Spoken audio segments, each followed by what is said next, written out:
Good morning, my dear brothers and sisters. Maligayang pagdating po muli sa ating pagdiriwang ngayong linggo, this fifth Sunday of Easter here at the Manila Cathedral. My dear friends, productivity is a big word, whoever or whatever form of life you are standing right now. At least, baka po sa iba o kaya sa madami po sa atin, to be productive at least in a day, or sana araw-araw, to be productive in a day or every day is a blessing already. Hindi ko po ibig mang-trigger sa inyo dahil Lunes bukas, no? Ang matapos ang backlog ninyo last week. Ang magawa po yung mga ni-request sa inyo. Yung mga ma-accomplish lamang, yung mga tinatawag nga nating nasa to-do lists po natin. Ang mga bagay na kailangan po natin to do this and to do that and many more. In a way, there is a great demand to be productive. And this is not very far from the desire of God since then. Balikan lang po natin yung sinabi niya sa ating mga unang magulang, sina Adan at Eva. Be fertile and multiply, subdue the earth, and be masters over this world. Gusto ng Diyos na may gawin tayo sa mundong ito. But more than the capacity to be productive, our readings today, this fifth Sunday of Easter, would like to lead us into another level, and that is the call to be fruitful. While the world, your work, your life may demand you to be productive, God would likewise push and inspire us not only to be productive, but to be fruitful as well. Hindi lang madami ang ginagawa, kundi mabunga din ang buhay. Since our seminary days, once we had a formator who would always challenge us to be productive in our days. Dahil may mga araw naman po na hindi naman buong araw yung klase namin. Madalas umaga lang, madalas hapon lang, madalang po yung buong araw.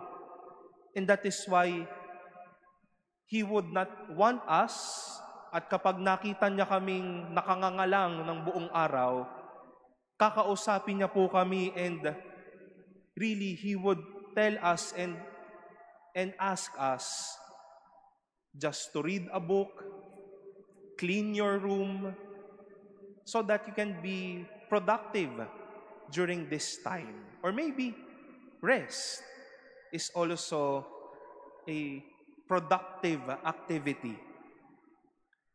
As a year and a 4-month-old priest, our ministry and our vocation would also demand us to be productive.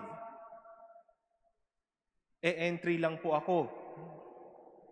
As of the moment, 5 po ang official appointment ko sa Archdiocese of Manila. Sa katedral, 2 kada Sabado, nag-aaral po ako sa San Beda. We serve the Archbishop as his MCs or Masters of Ceremonies as a team. Kapag may mga nanghehiram na gamit sa amin na pangmisa, I handle or I take care of or are part of that team of custodians. At bilang mukhang sakristan din po yata ako. Ako po yung minister ng mga altar servers sa buong Archdiocese. No? Maalma po yata kayo. No? Mukha pa naman yata po akong sakristan sa itsurang ito. All of this are really pushing and even challenging me to be productive. Na parang walang sinasabi ang araw ko na wala kang panahon para magtamag-tamadan. Meron kang dapat gawin. At baka kayo din po mga kapatid, meron din po kayong mga responsibilidad that would also tell you to do, to produce more, to work, and as we have been saying and reflecting, to be productive every day.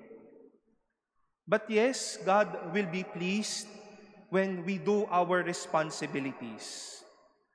But as what the Lord said in our gospel, it is not only in the manner of being productive. Jesus is also calling us to be fruitful. Hindi lang muli madami ang ginagawa, mabunga din ang buhay. And what do I mean about this? Yes, we do not have backlogs. We have no pendings. We are doing our job well. Madami po tayong accomplishments. Madami tayong na-produce. We are generally productive given a task.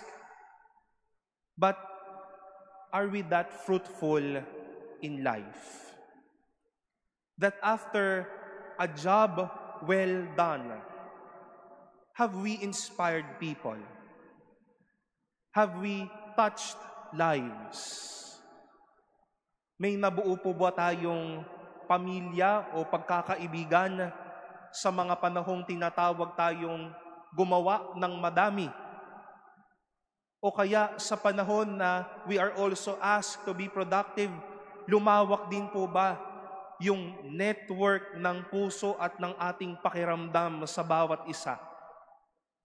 O kaya sa panahon na tayo ay hinahamong gumawa ng madami, naging masaya at mapagbigay din po ba tayong mga tao?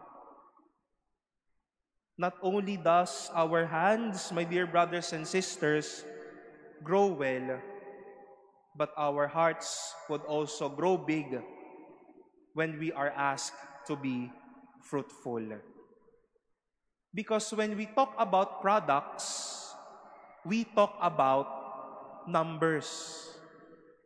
But when we talk about fruits, we talk about what matters the most, and we call them values.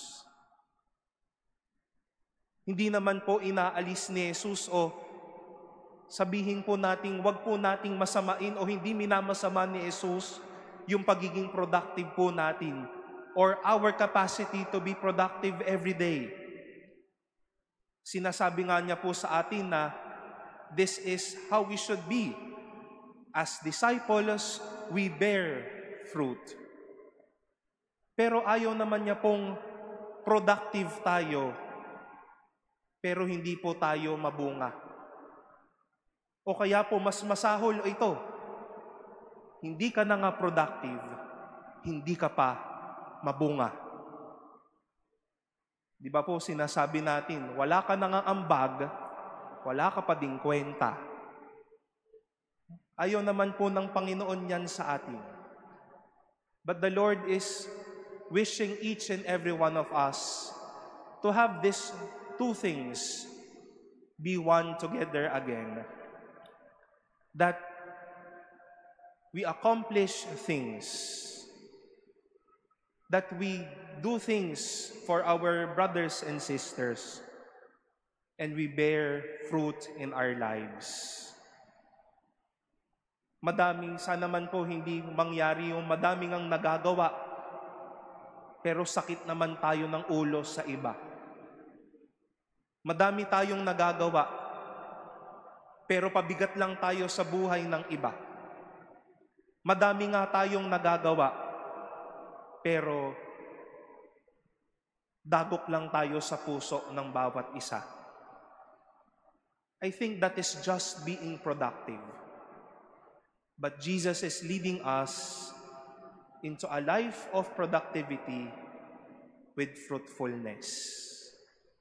A life, yes, with numbers, accomplishments, no backlogs, no pendings, but a life with a lot of values. And that is fruitfulness. My dear brothers and sisters, do not just be productive. Muli, hindi minamasama ng Diyos na tayo ay nagiging productive sa araw-araw natin. But let us also be fruitful as well. As we hang and attach ourselves to Jesus, the vine, let our works, products, and accomplishments meet with fruitfulness.